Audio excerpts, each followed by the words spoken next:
Saya ke Pak Amin, tokoh masyarakat Pilhayanga. Oke, terima kasih. Assalamualaikum warahmatullahi wabarakatuh. Waalaikumsalam. Selamat malam para narasumber yang saya hormati, teristimewa para penonton di rumah. Saya mendapat informasi Pak Adi, teman-teman kita yang ada di Desa Pilhayanga itu menyaksikan acara ini dengan cara nonton bareng. Jadi ada layar, jadi saya kira...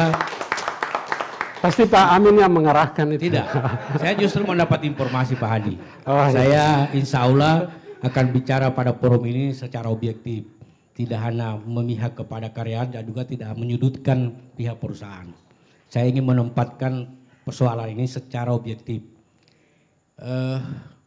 PHK ini saya kira sesuatu yang sangat ditakuti oleh karyawan.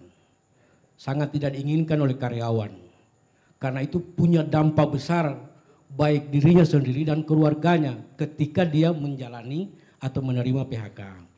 Tetapi karena ini sudah terjadi, saya punya kewajiban hanya sekedar mengingatkan sekaligus memberikan harapan kepada PT Harpes. Pertama Pak Hadi, saya ingin cerita kronologis pendirian ataupun pembangunan Harpes. Saya punya hubungan historis dengan Harpes ini. Karena saya dengan tangan saya ini punya sejarah meletakkan batu pertama pembangunan Harpes di Desa Pilhayanga. Bersama almarhum Bupati David Bobihu. Kami berdua meletakkan batu pertama. Ketua DPR waktu itu? Waktu itu saya ketua DPRD. Semangat yang terbangun dan tersosialisasikan dan tersampaikan kepada semua elemen. Baik elemen masyarakat di Pilhayanga dan masyarakat di Kabupaten Gorontalo. Bahwa masa depan Harpes ini juga akan menentukan masa depan masyarakat Pilhayanga dan sekitarnya. Itu semangat dan itu yang membuat masyarakat Pilhayanga memberikan dukungan penuh terhadap Harpes ini. Sehingga ada tawaran, ada kesepakatan yang terbangun pada saat itu, saya lupa itu. Saya cuma sekedar mengingatkan kembali pihak Harpes bahwa jika Harpes ini dibangun dan selesai dan sampai berproduksi, itu ada kesepakatan akan melakukan rekrutmen karyawan dengan memprioritaskan orang Pilhayanga dan sekitarnya. Semangat itu, keinginan itu yang menjadikan masyarakat Pilhayanga tidak ada satupun yang menolak. Masyarakat Desa Pilhayanga itu mendukung sepenuhnya pembangunan Harpes ini. Andaikan pembangunan Harpes ini tidak mendapat izin dari tetangga, tidak mendapat dukungan dari masyarakat Desa Pilhayanga, saya yakin Harpes itu tidak berdiri tegak seperti ini. Artinya apa? Bahwa Harpes berdiri sampai hari ini itu karena berkat dukungan dan persetujuan masyarakat Desa Pilhayanga.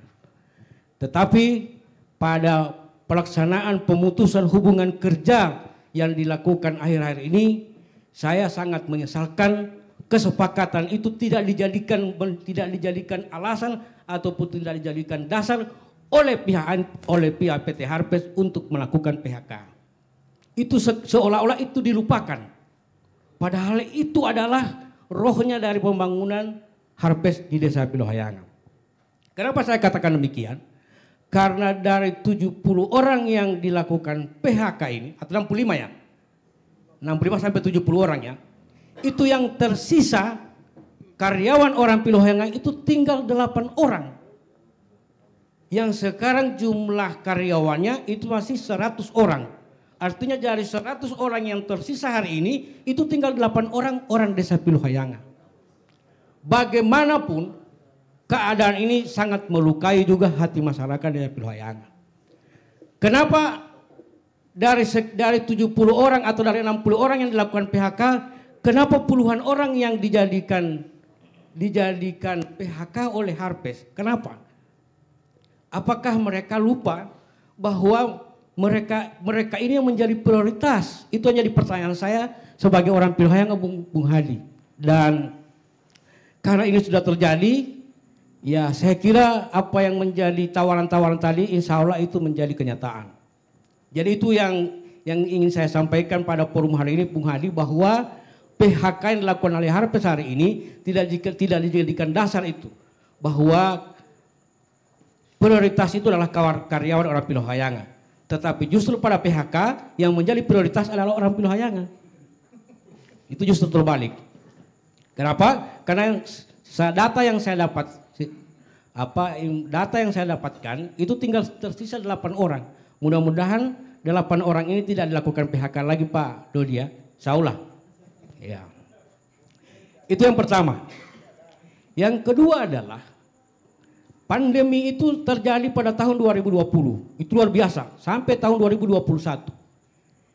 Yang anehnya pandemi yang begitu luar biasa punya dampak terhadap ekonomi dan sebagainya yang telah meluluhlantahkan seluruh persoalan usaha di Gorontalo itu justru tidak terjadi PHK. Harusnya di 2020-2021 itu dilakukan PHK besar-besaran di Harpes. Karena memang tidak melakukan produksi yang menurun dan sebagainya, dan kemampuan perusahaan juga itu tidak sesuai, tidak sebanding lagi dengan pengeluaran. Harusnya itu terjadi 2020-2021 dilakukan PHK.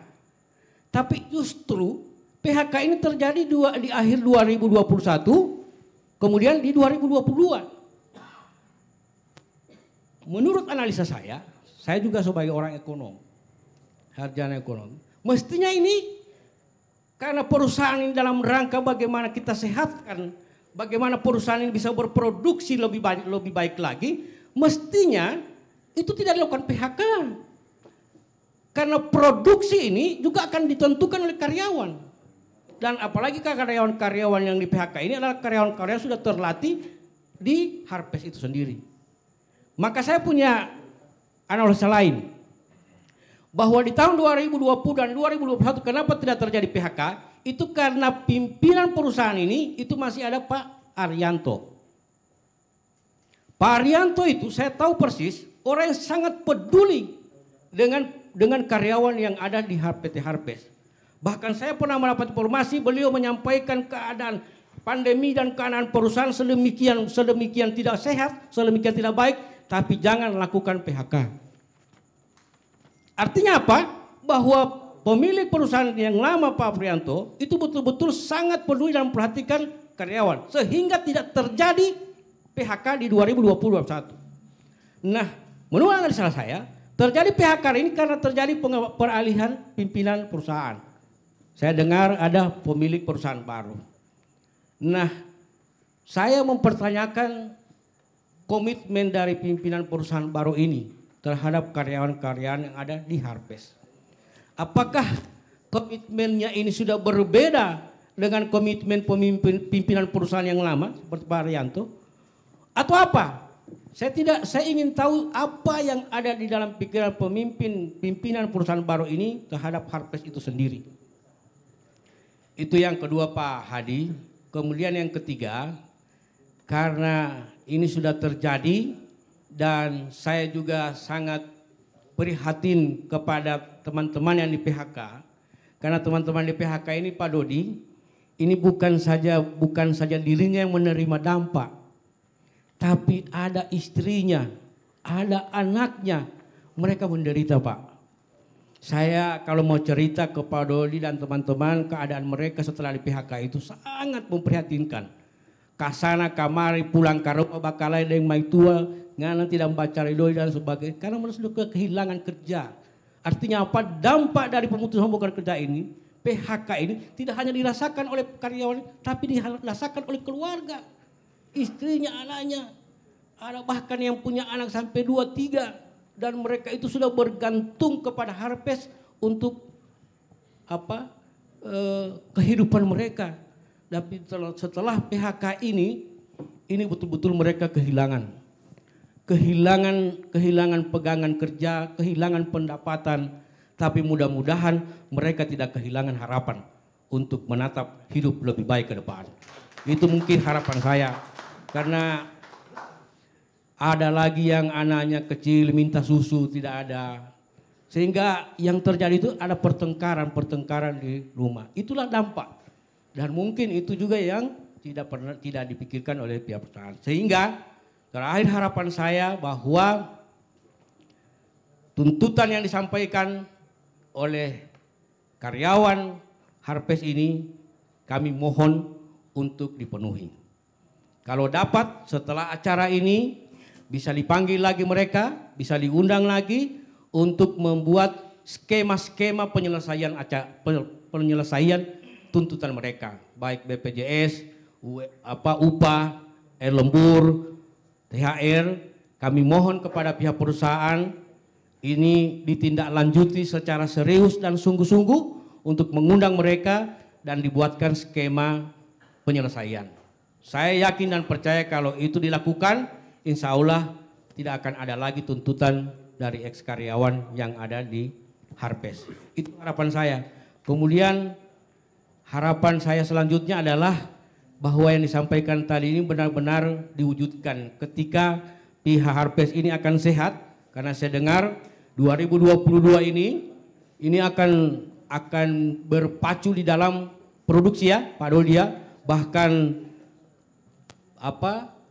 perjanjian ataupun kontrak dengan luar negeri 26 negara itu tidak dibatalkan, dan insya Allah ini mimpi-mimpi Pak Dodi kemudian Direktur Utama Pak Yamin, insya Allah mimpi-mimpi ini insya Allah bisa diwujudkan di 2022, 2023 dan selanjutnya, karena itu insya Allah yang akan membuat Harpes sehat ke depan, kontrak dengan pihak luar negeri, dan itu kita berikan support dan dukung sepenuhnya. Saya kira itu dari saya Pak Hadi, cerita singkat saya sebagai orang Pilhayangan. Assalamualaikum warahmatullahi wabarakatuh. Waalaikumsalam warahmatullahi wabarakatuh.